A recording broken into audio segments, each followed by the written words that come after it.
Okay, thanks everyone for joining us this morning, right? Near afternoon already. Thanks everyone for joining us on this Saturday, right? So we'll be starting very shortly. All right. Okay, so my name is Pan Ziya. We're sharing first. Thanks everyone for on the YouTube first morning before I share onto the. I'll share onto the this actual ETF slide itself. Right. Okay, so first off, we do have our Telegram QR code. You can join us on this Telegram. I share onto the. Okay, I'll share next one. If you have an account with us already and you want to enjoy some referral rewards, you can actually scan the QR code to generate your unique referral link to then get your to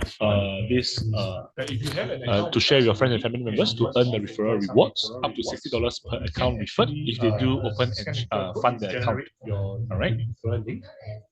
Next, we also have a financing rate promotion. So if you open a new margin account, right, you can earn, you can use the financing rate of up to 3.2% for Singapore dollars, or 5.8 for US dollars, or 5.5 for Hong Kong dollar. So basically, you can use this to actually enhance your investment portfolio. If you wish to use leverage to buy more investments for a short time being or for a long-term leverage purpose to earn the positive carry if your returns of your expected investment is more than 3.2 or more than 5.8%, for example. Buy more investments.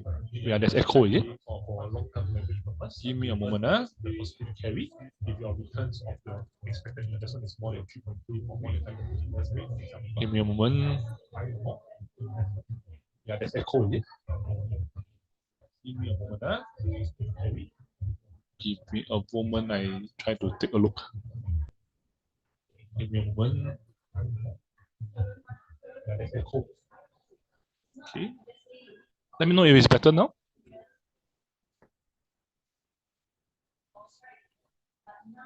Better.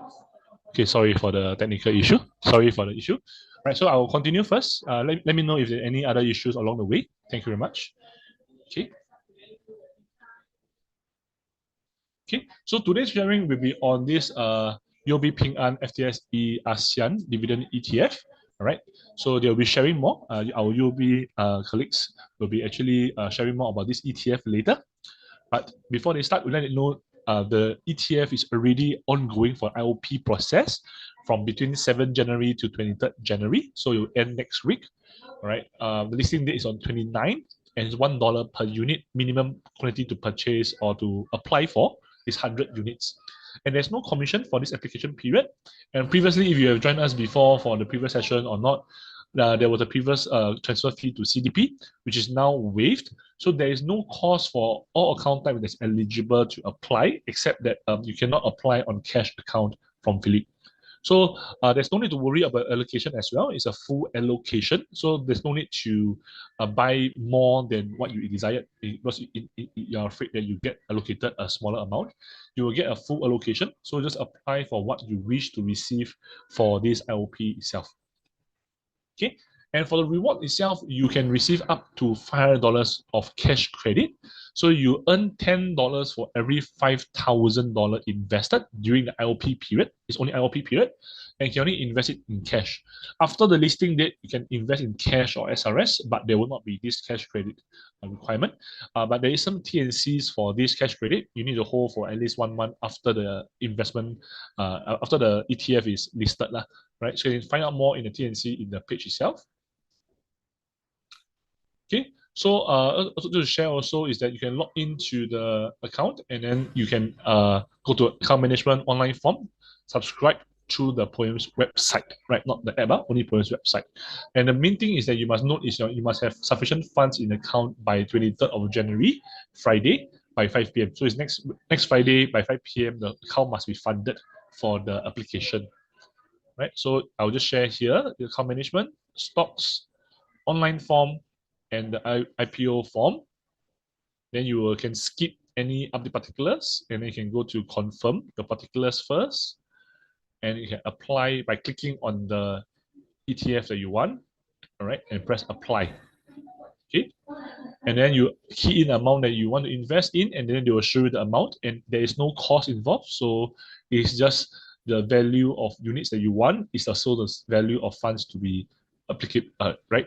And you can only apply through cash during ILP. Yeah? SRS is only after listed, right? So cash trading account is not eligible as mentioned in highlight here. Okay, then you need to tick the two TNC here and key your password to apply, and you will see a successful page over here. If you find any issues along the way of applying here, you can actually visit any branch to seek assistance from our colleagues at the branch before 23rd of January as well. Okay, you can make any amendment also if you want. You go to application status, you can make any amendment under amend or withdraw application to change the amount applied as well. Okay, so without further ado, I'll pass time over to Shankar and Fang, who will share more about the ETF itself. Over to you, Shankar. And okay, let me see. All right. Hi. Good afternoon. Shortly. Good morning. I want to wish you a good 2026, and I think we've got an interesting product here that I want to share. I've got my colleague Fang, who's also going to speak a little bit about where we see the asset markets and where the opportunities are, and why we think this is a really interesting idea. All right. Let me go to the next slide. Okay. So we have a relatively interesting product here because it is first and foremost something that we work together with FTSE. It is an ETF that tracks the FTSE ASEAN X-REIT Target Dividend Index, and that was launched on 3rd of October 2025. Now, the index is designed to actually achieve a 100% dividend yield increase compared to the underlying FTSE ASEAN Index. So that's illustrated on the left-hand side. So, for example, in this case, where the FTSE ASEAN Index, which is the broad-based ASEAN Index, has a yield of 4.11, and that's as at 28th of November 2025. The FTSE ASEAN X-REIT Target Dividend Index actually goes out close to 100%, which is about 7.43. All right. Now, this makes it a very interesting product because ultimately, in the end of the day, there's a very good income environment in the ASEAN markets. And generally, for this ETF, it's really suitable for investors seeking income. Okay. We aim to pay a dividend of at least 6% per annum in 2026 and 2027. That's done semi-annually. That's done in March 2026, September 2026, March 2027, and September 2027. Okay. And what's very interesting about this, and I think what's unique about this, is that it kind of invests in the 5 key ASEAN markets. All right. And that's divided into 2 parts. One is the developed market, which is Singapore, and the 4 emerging markets in this case, which is Malaysia, Thailand, Indonesia, and Philippines. So what you do is that you get exposure to large and mid-cap stocks. And most critically, the ASEAN region is a very exciting region. It is a region where there's relatively young population, there's a strong middle income class, and by 2030 will be the 4th largest economic bloc in the world. Valuations, especially in the emerging parts of ASEAN, Malaysia, Thailand, Indonesia, and Philippines, still are relatively attractive, so which means there's significant potential for upside. So in addition, for your income, you have participation on upside for capital gains. Right? So why should you look at this solution? Ultimately, in the end of the day, it boils down to 3 Ds. Okay, first and foremost, the dividend income. We talked a little bit about why dividends are important. Second is that this is it's a area that we're very familiar with. We are part of the ASEAN network. We typically go into Malaysia, Thailand, Indonesia, Philippines. It is somewhere that we're very familiar, and there are a lot of things happening here, and it will be an opportunity that will be very, very sad if you guys miss it. Right? Third is this. I think in the last 2 to 3 years, there's been a lot of talks about Fangs. There's a lot of talk about global tech. There's a lot of talk about global equities. There's a lot of talk about Chinese equities last few years. And the reality is that for a lot of clients, you've already had a lot of this asset allocation. And the key point here is that how do I start diversifying? And this is a great product to actually diversify your assets away. All right. So let me talk a little bit about the dividend incomes. Okay. Now, as you know, interest rates have actually started to go down. If you go to your banks, the campaigns this year definitely is definitely a lot less attractive than it was 12 months ago, and definitely a lot less attractive than it was 24 months ago. Interest rates across the board have all gone down. So as a result of that, basically ETF AUM of dividend-focused indexes hit an all-time high last year, and we think that the trend will continue to do so. Okay. Now, for us, what is a good dividend investment strategy? For us, basically, that's something that has to be able to give you 3 things. First and foremost, a steady income stream. Okay, so which means that ultimately, as the markets are volatile, you continue to get a regular income, and that's natural as part of the product. to be able to provide you a funding, be able to provide you income for your daily needs. If you just want to reinvest it, that's fine as well. Second, I think what's very critical is that this is still an equity product. What we want to also provide here in this case is that we want to provide you market participation. We feel that beyond the income that the ASEAN markets have, opportunities in Malaysia, Thailand, Indonesia, Philippines, really are undervalued. But we're starting to see a lot of money coming into the emerging markets already starting this year, and some of this money will start flowing into these key markets, especially if things get better in the next 12 to 24 months. Okay. Defensive. Now the reality is that as the markets become volatile, there could be your capital could go down, could go up. But in a situation where your capital goes down, you still continue to get the income. So that helps to kind of negate or help to cushion the impact of the market volatility in your portfolio. All right. So now let's talk a little bit about the dividends. Now, the ASEAN markets are unique in its nature that generally a significant portion of the returns actually naturally come from dividends. So if you look at the bottom 5 indexes, so that's the major global indexes, plus the FTSE ASEAN. So if you compare against Europe, China, World, S&P 500, it's clearly by far one of the highest in the markets. Okay.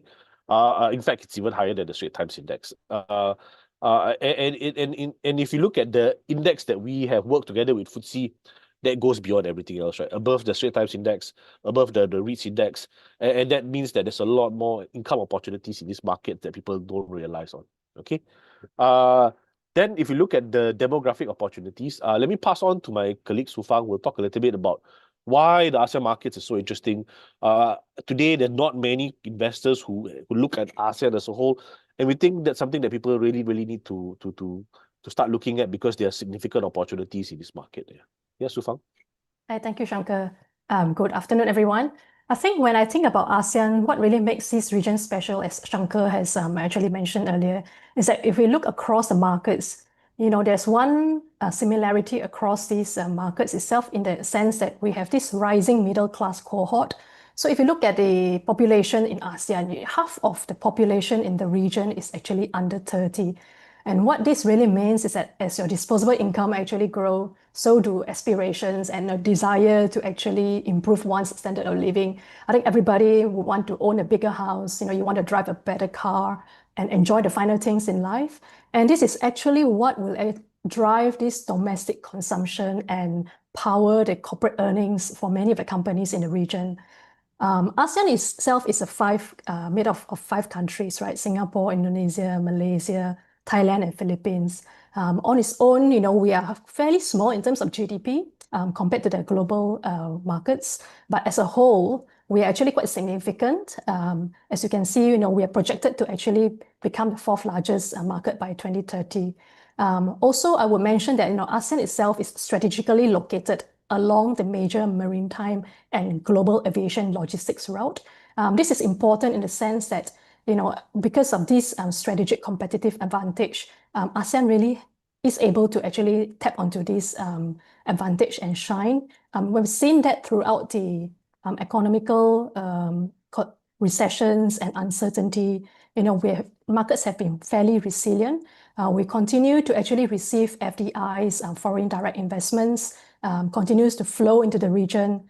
In fact, the US tariffs have actually spurred companies, especially those from China and Hong Kong, to accelerate this expansion and supply chain diversification into the region itself. Case in point, quite apparent, is the automobile manufacturers like BYD setting up plants in Thailand and Indonesia, just to name a few. Next slide, please. Now, if you look at ASEAN itself, I would say that last year was actually a year of 2 halves because of the higher than expected US tariffs. But ASEAN actually started performing better in second half when we actually saw this positive breakthrough in US tariff trade negotiations. So with this clarity in place, you can see that our GDP expectations have been actually upgraded, and along with these pro-growth government policy frameworks that we're seeing across the region, especially in markets like Indonesia, Singapore, and Malaysia. We are firmly on an upward growth trajectory. And from here, we also see further upside to GDP growth, especially in markets like Thailand, which has been a bit of a laggard Thailand itself, I would say, has struggled a bit over the past 2 years, given the very weak domestic consumption and a little bit of political instability. We've had a change of several PMs over the past few years. And more recently, as we are probably aware, right, there is a general election coming up on the 8th of February. So that actually brings a little bit of uncertainty in terms of policy. So there is an overhang from these issues.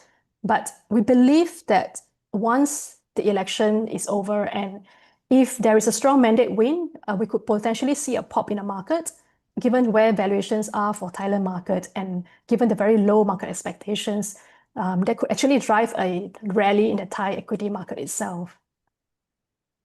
Next slide, please. And if I were to move on to the valuations, if you look at ASEAN market itself, it's trading around mean levels. But this is distorted by Singapore, which actually trades as a small premium given its safe haven status. Singapore tends to attract liquidity inflows when you have uncertainty in the global markets, given its very stable macro policy. Thus, I would say that valuation for ASEAN actually looks compelling. So this provides a very good entry to tap into the investment opportunities in the underlying markets. If you look at markets like Indonesia, for example, with the ramp up in fiscal policies and the further rollout of Danantara's projects, they are constructing huge projects like aluminum smelter in West Kalimantan. This will actually improve domestic consumption in the longer term and will actually drive an uptick in the global macro. As of now, we're actually seeing foreign inflows starting to move into the market itself in fourth quarter. Indonesia, I would say, is also very attractive in the sense that it is also one of the two markets, apart from Philippines, which is endowed with abundant reserves in natural resources. So they are actually a key beneficiary of this metal and mining's rally. So they are in a very sweet spot, I would say. The country is rich in base and precious metals like nickel and copper. I would also point out that Philippines has been a key laggard over the last year, because of corruption scandal fallout, given the government spending on flood control projects. But longer term, if you look at the underlying demographics, there's a very strong, attractive domestic consumption base. The economy itself is very domestic centric. And we believe that, with this strong structural base, coupled with low inflation, which is we should actually see a stage for re-rating. Again, market expectation for Philippines is very low. And if you look at what Philippines is doing year to date in 2026, it's actually up 6.8%, the market as a whole. So this is actually quite encouraging because this has erased its losses in 2025. So we've seen some of these early gainers, being 2025 key laggards like Ayala Corp and Jollibee, along with ICT. So similar to Indonesia, we're also seeing foreign inflows coming back to the market now. And in Philippines, we think the stage for rally is actually quite strong. There's strong visibility in there. Central bank rate cuts have also peaked. So this will be very positive for the banks in the sense that profitability is expected to improve from here. So I think for ASEAN itself... Just a final thought. Yeah, sorry, go ahead, Tuan. Yeah, go ahead. Yeah, I just want to touch on, we do think that valuation for ASEAN is actually compelling and it's actually quite a timely entry into the markets, given that a lot of these underlying markets are actually suffering or facing tentative issues at the moment. I think over to you, Shankar. Hey, Sufa, maybe just to summarize, can we just maybe perhaps help the audience to see what are the key catalysts that we see these markets maybe in the next 6 to 12 months? Yeah. Yeah, so for Singapore itself, Singapore is we're quite positive on Singapore in a sense that it provides this anchor of stability. Financials itself is expected to actually see less burden in terms of profitability. So net interest margin should actually improve slightly compared to previous expectation, given that our rate cuts have actually peaked. So we're no longer expecting rate cuts, right, in Singapore itself. Also in Singapore, you have the EQDP tailwind that should actually provide a support on the small mid-cap space. And with that, there is also the spillover effect onto the broader equity markets itself. We did a spectacular 2 years in a row. So markets was up like close more than 20% in 2024 and 2025. 2026, maybe we can hit another round of that to round it up. In Indonesia, we are positive given that the rollout of fiscal policy have been quite encouraging. The policy execution is slowly gaining traction, and I think that would probably improve the investor sentiment in the medium term, and they should attract foreign inflows in the market. Malaysia is actually in quite a good position in the sense that the government has a very pro-growth policies, and it is also supported by a very strong domestic demand, which have remained robust over 2025. We do think that this will continue. Malaysia also has been attracting a lot of FDIs, especially in the semiconductor space. A lot of companies are building data centers in Johor. E&E, electrical and electronics industry is booming. So this is an indirect beneficiary of the AI tailwind. So it's in quite a good spot over here. Philippines, as I mentioned, we think that market expectation is very low. There is room for re-rating in terms of valuation upside and corporate earnings. Thanks, Fang. And so our general view is that I think there's a lot of opportunities in the market. In addition to that, historically, the ASEAN markets have always done relatively well in periods where the US dollar has been relatively weak. And we are in a period of that, and we're really starting to see key catalysts driving markets from the developed markets, at least to the regional markets in Asia. It's still early days, but I think we really started to see some good flows. In addition to that, this fund, as you've noticed, is also named the UOB Ping An Fund. This fund will be eventually cross-listed into the Chinese markets. And when we did the similar sharings with the Chinese markets, one thing was quite noticeable is that for the Chinese clients, they noticed the demographics in the ASEAN markets are kind of similar to where China was in the year 2000. So really, there's a lot of positive catalysts inside here. We think the markets in ASEAN are going to be relatively strong. Valuations are relatively attractive. You've got some key headlines driving the global market flows into the region. And I think the demographics it is a long-term play that you really can't miss, especially it's just all around us. Okay, thanks, Fang. Let me go on to the next part of it, and that's about diversification. So what's interesting about this index is that unlike a lot of the other markets, and a lot of investors have been invested significantly in terms of tech, you've got a lot of your Max 7. The reality is that I think this index, and especially the ASEAN markets, has very, very well managed financial companies, telcos, utilities, consumer staples, and the reality is that those things add up to a significant amount of exposure to defensive sectors. So if you do worry about market volatility, you've got your midterm elections, this is another way to actually diversify away from that. Firstly, of course, non-US dollar. Second, obviously, the exposure is significantly higher into the more conservative sectors, and this compared to, let's say, for example, MSCI World, S&P 500, China. Even if you do have the STI, then this does give you some diversification. All right. And if you look at it across from a correlation perspective, okay, this index gives you correlation benefits across all the markets. So even if you hold STI or even if you hold REITs, the correlation sits about 60 to 50%. So which means there is still diversification benefit if you already hold Singapore stocks, if you hold Sing REITs. And if you are allocated predominantly in China, into the US, then the diversification becomes significantly higher. Correlation of this with the China index is only about 30%. Correlation with US is almost negligible. Yeah. So this is something that's relatively interesting. We think that it does provide something unique to you as an investor. All right. Now let me talk a little bit about the index methodology. Now, what's interesting about this is that the key focus for this index is dividends. So if you compare against a lot of market cap weighted, ultimately what you're investing is in the largest companies. So here's a little bit different. What you're focused on and what we continue to do is that we will continue to rebalance every March and September into the highest dividend paying companies in the FTSE ASEAN markets. Okay. Again, just to recap, the 5 markets are Singapore, Indonesia, Malaysia, Philippines, and Thailand. We will exclude any companies that don't pay dividend. Okay. We will also exclude REITs. And the reality is that because we want 2 things, we wanted income and one potential capital gains, and we feel that the stocks that we have underlying here gives you both, and that we don't get 100% of that from REITs. Second, we actually removed what we call a dividend trap here, like in this case.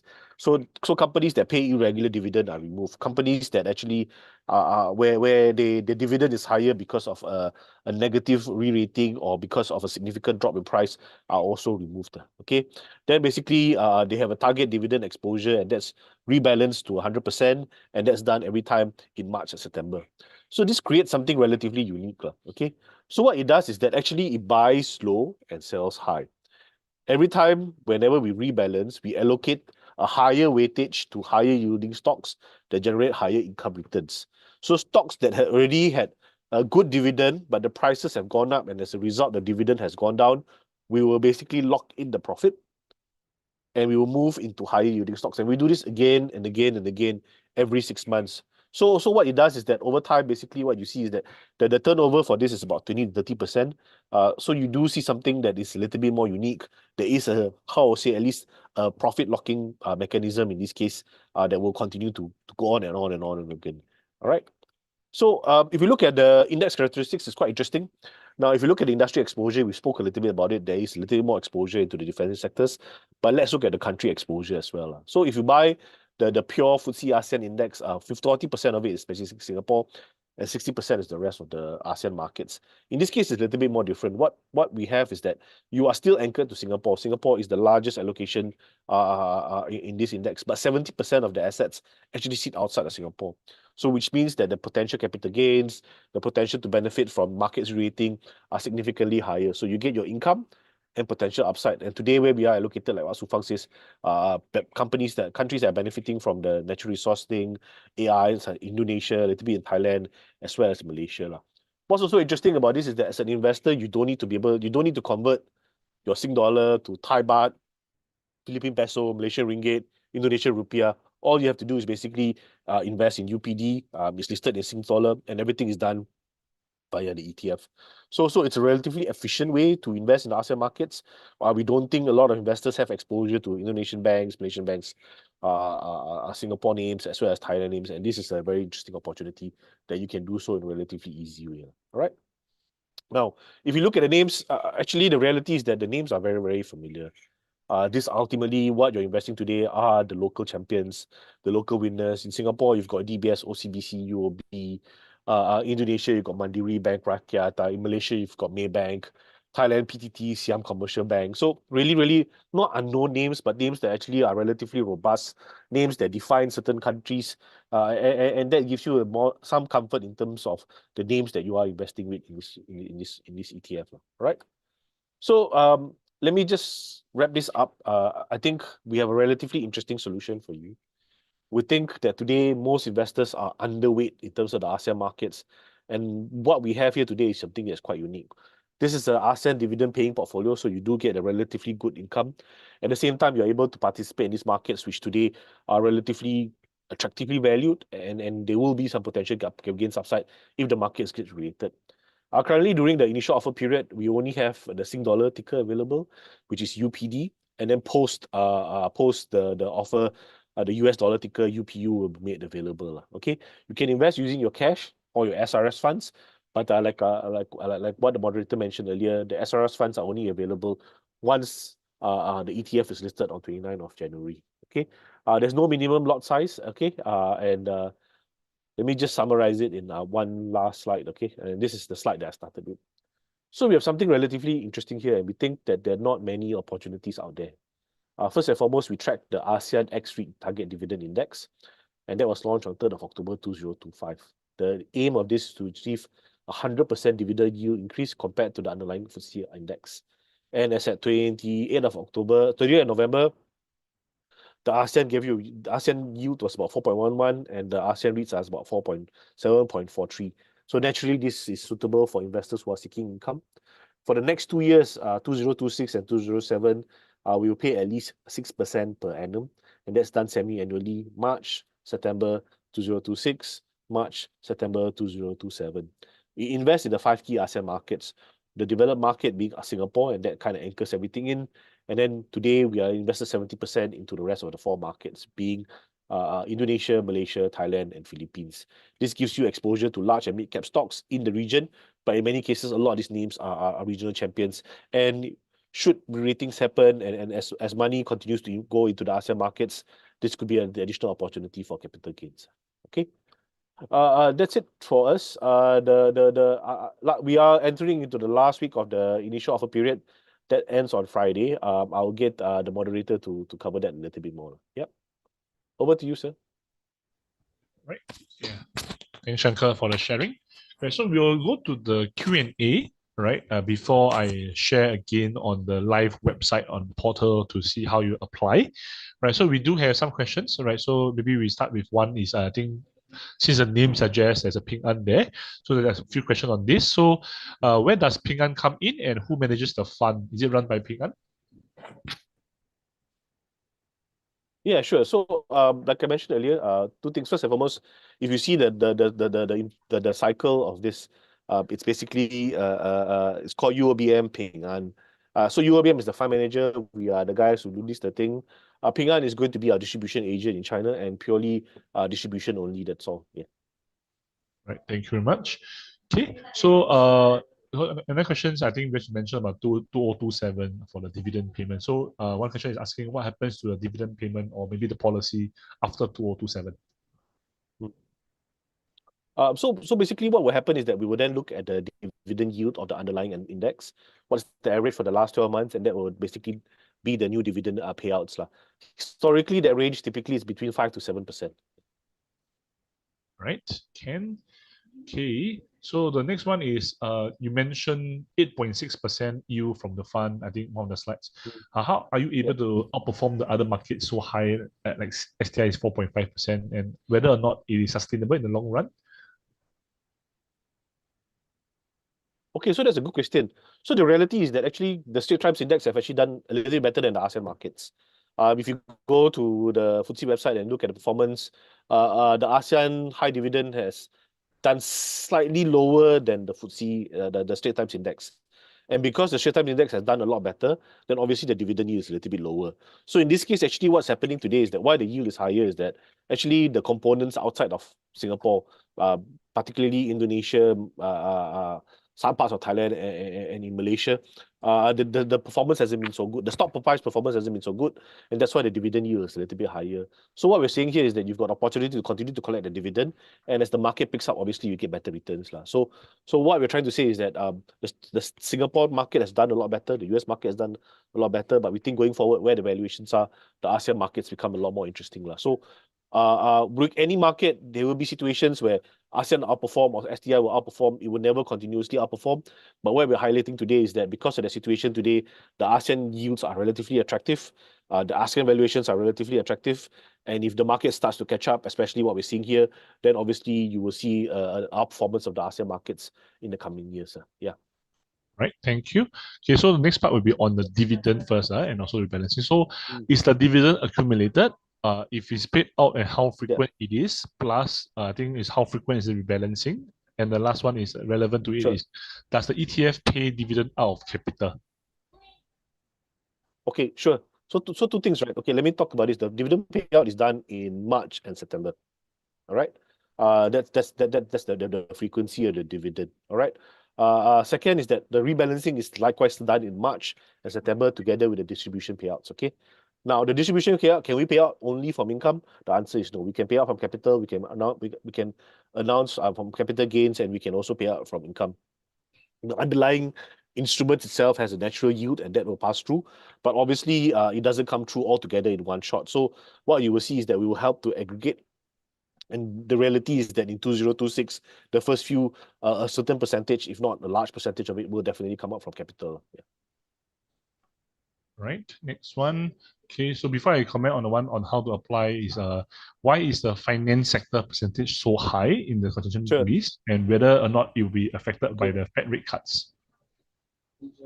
Sure. So I think that there's two parts to this. First and foremost, one thing good about the ASEAN markets is that generally they follow their own curve. So basically, Indonesia, Malaysia, Thai, Philippines, maybe Philippines a bit more tied to the US cuts. But these are following their own interest rate cuts. So interest rate cut cycles have typically kind of matured. So that's why for this kind of markets, there will be a little bit more opportunity, and it's a way for you to diversify away from the Fed rate cuts. Maybe Fang, if you're around still, maybe you want to just add on any pointers on this? Yeah, so financial sector itself, within the sector, we do have a range of more quality names, I would say. And these are typically your Singapore banks like UOB, DBS, OCBC. So these Singapore banks tend to give you like a 4.5 up to 6% dividend yield currently. And then we also have the high opportunity, good value banks in ASEAN. So these are typically your Indonesian banks like Bank Mandiri, and we also have Philippines banks. So they typically have higher dividend yield compared to the Singapore banks. These dividend yields range from 6 to 9%. So as a whole, that's why you see the financial sector actually giving you higher dividend yield. So this is more of a diversification. See, we're not just concentrated in one country like Singapore, but we want to tap into this opportunity, like what Shankar mentioned earlier, high growth countries like Indonesia, Philippines, and these are able to give you higher dividend yield at the end of the day. Yeah, so financials itself, I think it's close to about 60% of the ETF, if I'm not mistaken. Obviously, the percentage might change, as the rebalancing takes effect. But I think what's important to keep in mind is that you have half of the ETF being anchored by these very stable and consistent companies which pay out dividends, and these are actually your financials, your banks, right? They are proxies to the economies itself. So what you're actually investing in is the growth prospects and outlook for the ASEAN markets. I hope that answers your question. Thanks, Fang. Let me add on an additional thing. So like what Fang says is that the rebalancing also is very critical. Two parts of it. One is that the ASEAN markets, the larger companies are naturally the financial companies. So naturally there will be a bias to that. But historically, whenever the rebalancing is done, the range typically goes between the 40 to 60% range. So it doesn't always go that high. It is a range where it is, but today where the dividend yields are really at the premium is obviously in the financial sectors. Yep. Right, thank you. Okay, so next part, just a very short one, I think, is on why high growth Vietnam counters are not included. Sure. So I think two parts, right? We have an investment office in every single one of the ASEAN markets, except Philippines. Okay, we have an office in Singapore, Malaysia, Thailand, Indonesia, and Vietnam. Okay, for me and for us, we think Vietnam is a completely it's a fantastic long-term opportunity. It's really exciting. It's really something that you should look at if you're not looking at it. We think whatever that we have with ASEAN, it's magnified in the Vietnam markets, right? Large population, relatively young, growing middle class, very well educated. This China plus one is really a key beneficiary. But it is what, like you said, it is a growth market. So for this, what we're looking for two things. We're looking for income as well as growth opportunity. So if you're looking for a full growth opportunity, I think you should definitely look at Vietnam. In addition to that, a lot of the Vietnam companies have this thing called a foreign ownership limit. So a lot of the large names in Vietnam are controlled. The percentage of foreigners that can own the large and the best companies in Vietnam is controlled. And the problem with that is this: I rebalance in March and September. Going and trying to buy those kind of things has to be a little more opportunistic. So whenever there's a foreign investor that sells out, you've got to go out and straight away capture those kind of lots. So if you look at that, I think either you look at an active Vietnam fund. I think that represents the views a little bit more better. Yeah. Right, thank you. So the next part, I think, question is quite relative to the cost involved. So what is the expense ratio for the ETF, and management fee, these two parts, and then whether or not the dividend is taxable? Sure. So the dividend part is that whatever dividend that you receive, and of course, assuming this is you're a Singapore tax resident, is that it's all tax at source already. So in that sense, that whatever taxation is done has been done for you already, lah. Okay. Of course, please, everybody's situation is different. Please, I'm not a tax expert, nor am I a tax consultant. Please always speak to the tax expert, speaks to the tax office. But generally, in principle, whatever dividends that you get would have been taxed at source already. From an expense point of view, our management fee is 0.45. We expect that depending on the size, the TR should be between 1.3 to 1.4, and then over time that will continue to go down. And that's why we're also very keen to make sure that this fund is offered in China. So as we get more and more investors, basically the cost will continue to go down and go down, go down. Yeah. Okay. Right, thank you. The next part is for the USD version, can we purchase in USD and whether it be in CDP? Yeah, I think you should. Sorry, I need to just reclarify, but I believe that you can buy the US dollar and it will be a CDP, but it has to be done post listing. Yeah. Right. So maybe I'll also address on some questions from the application side, right? So yes, POEMS 2.0 web is the one to apply for this IOP for now. So POEMS 3 app is not able to apply, or the POEMS 2 app is not able to apply for now. So you must use the website. And what is the admin fee to buy after 23rd? Okay, so the listing date is 29, right? So 23rd, they end the IOP, 29 listing. Then any purchase value there will follow the trading account's commission. So whether you buy it through Phillip, whether you buy it through other brokers, you will be through your own account's trading cost, same as buying a stock and share. All right. And I think maybe Shankar can answer. I think one of the questions was in the chat box is, can you explain why the UOB Ping An dividend fund is not a unit trust and instead an ETF? Maybe a choice of the firm. Yeah. Sure. So generally, it's whether it's a unit trust or a fund or ETF, is typically where you purchase the product, lah. Okay. A unit trust, typically it's an unlisted asset, and ETF is a listed asset. So in the case of ETF, typically most of the times it's passive. There is no active management. We will follow index, and that's what, in this scenario, what this is. It's also listed on the Singapore Stock Exchange, so likewise that's an ETF. A fund, typically, let's say I give you an example. Since we're talking about Vietnam, I've got a Vietnam equity fund, and that's something that you have to purchase. You can buy it through POEMS as well. You can buy it through other websites, and that's available with the daily pricing on a day end only. Both of them are investment vehicles. Is one better than the other? I think most importantly is the service that you get, the people that you talk to, and how does it fit your portfolio. So I think one thing good about our partners at Phillip is that they have everything. And whatever that you need, whether it be the unit trust or ETF, they're more than happy to help you. Yeah. Okay, so I think we do have a question on the FX risk part. So how does the Forex impact the dividend yield and hence the dividend amount? So let's say from high dividend yield from Indonesia, if currency depreciate, how is the dividend affected? Sure. So I think this is a really, really good question. And I think the reality is that two parts. Okay, there are a lot of assets that are Sing dollar based and give you Sing dollar income. The benefit of those is that basically, obviously, you don't have to take the Forex exchange. However, the flip side here is that the yields are not as high. So I would say that from a risk point of view, this product is a one step above.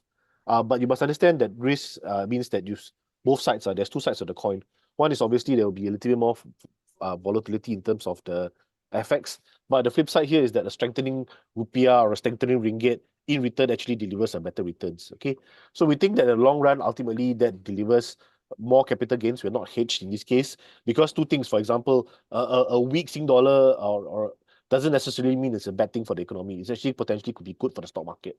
You've actually seen the Singapore stock market do relatively well in the last 6 months, but the Sing dollar has actually depreciated against the ringgit, against the Thai baht. So we think on the average basis, because ultimately you're not exposed to just ringgit and Sing, you're basically exposed to ringgit, Sing, Thai baht, rupiah, Indonesian, peso.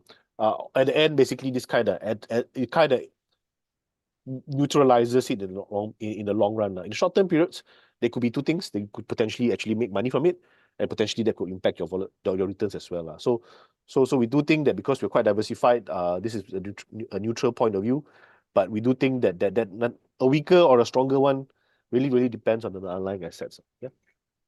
Okay, so I will touch on the application process again. Okay, so now it's applicable for Singapore. I think Malaysian, if you have a Singapore trading account with POEMS Phillip Singapore, you can also apply. All right, so not that you can only apply in Singapore, but as in like you can apply it through the account.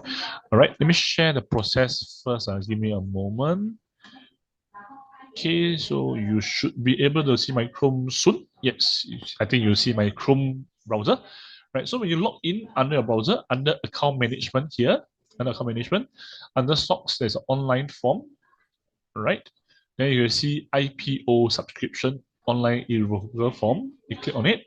You can skip this update of particulars request, confirm to skip first. In this IOP application form, right, you see your details. Over here, you will see your account type.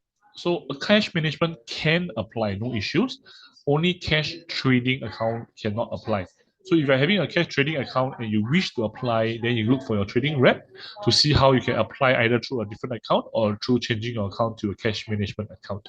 Right, so you can see the details over here. Click on the ETF here, LP, press apply. You will see the application page. You scroll down, you will see the amount that you need to apply. So you can key like 5,000, for example. All right, it's multiple of 100 shares. All right, and once you click 5,000, you will see the bottom apply appear, the gross and the payable. So since there is no commission, there's no transfer fee or GST, the amount applied is the amount payable as well. And it reiterates that cash account cannot apply here. You tick on the I satisfy and agree the below requirement. Right here, okay, and you key your password here, and you press submit, then you will see application successful. All right, you can see the gross payable amount, and you must note that you must make payment by the 23rd of January, Friday, before 5 p.m. Okay, so it's in Sing dollars as well. And the payment mode, you can take a look here if you need help to make funding payment into the account before 23rd of January. All right. If not, you can click on the view application status over here. Instead of apply here, right, is here. Status. You can see your applied amount. If you make any changes after this event, you wish to apply more or change the amount, you can press amend order. You can then amend the quantity of applied over here. All right, or you can also withdraw if you really need to. Okay, so this is the application process. So any questions on this, let me know as well. If you want to visit a branch to understand more to buy or to apply, you can visit any Phillip Investor Center during the office hours before 23rd 5 p.m. Preferably you come in a bit earlier for give them more time to prepare lah. First cut time is 5 p.m. So if you're through a physical branch, then you might want to come in before 23rd January, maybe before, example, 2 p.m. or before 3 p.m. at least. All right. So I hope this event was very helpful for you. Any other questions? Maybe yep.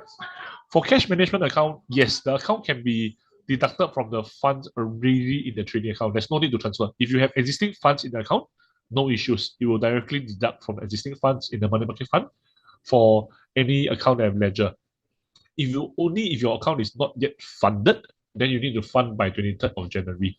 Right. If you are using a cash plus or margin account, you can even use the available cash through financing to apply. No issues as well. 5K $10 bonus, correct? Cash account, yes. The bonus, right, or the cash credit promotion is $10 for every 5K up to $500. All right. The crediting is you must first fulfill holding of the ETF for 1 month after the listing date. Right, so it's until end of February. You're still holding on to it into early part of March, and then you will get the credit to your trading account, the same trading account that you applied for within the month after. So within 60 days, technically, you will receive the cash credit of promotion if you satisfy the criteria.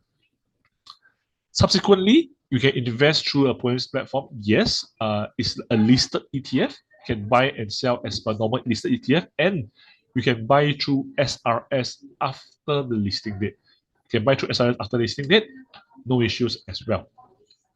Okay, repeat the waive fee portion. Okay, so previously when we first promoted this ETF, for cash management account that is linked to CDP, there was a $10 transfer fee to CDP. And now we get approval to waive that fee. So across all account type that's applicable to apply for IOP, you will not be subject to any fees. So you will be just applying for the units and you're paying for the units that you applied for, one-to-one, no additional fees involved during the application period. But once listed, you must note once it's listed, you will then need to pay for commission or transaction costs of the trading of the ETF in the exchange. Only IOP process, there is no commission or fees involved. Okay, how to select the ETF? You must select the name. So let me go through again. Let me just very fast. Give me a moment. I must withdraw first so I can apply again to show you. Okay, so you go to under the apply IOP, you must click here. Click here, either double click or you click and press apply. Right, double click or click and apply, you will see, you will appear to this page. Okay, so I hope that answer the question. Okay, what is the minimum investment amount? 100. 100 is the minimum investment amount, but to qualify for the promotion, you will have a minimum of 5,000, but there's no requirement that you must buy 5,000. Minimum applying amount is 100. All right, CPF is not eligible yet. I think Shankar to touch on this point. Maybe any plans? Yeah, not at this point in time. I think we need to meet certain criteria before we can make the application with CPF. Yeah. Okay, so once it's listed, there is no minimum trading quantity in the ETF, right? So ETF is traded in the lot size of one share. So let's say once it's listed, you can trade 1 share, 10 share, 20 share, but do note of the cost of your transaction when it's listed to make the trade. All right. If not for the IOP period, the minimum applying amount is 100 and in multiple of 100. Okay. All right. I think I addressed all the questions for now. Maybe Shankar have anything to add before we going to wrap up the session? No, I think firstly, thanks for everybody for spending your Saturday morning and I guess now afternoon with us.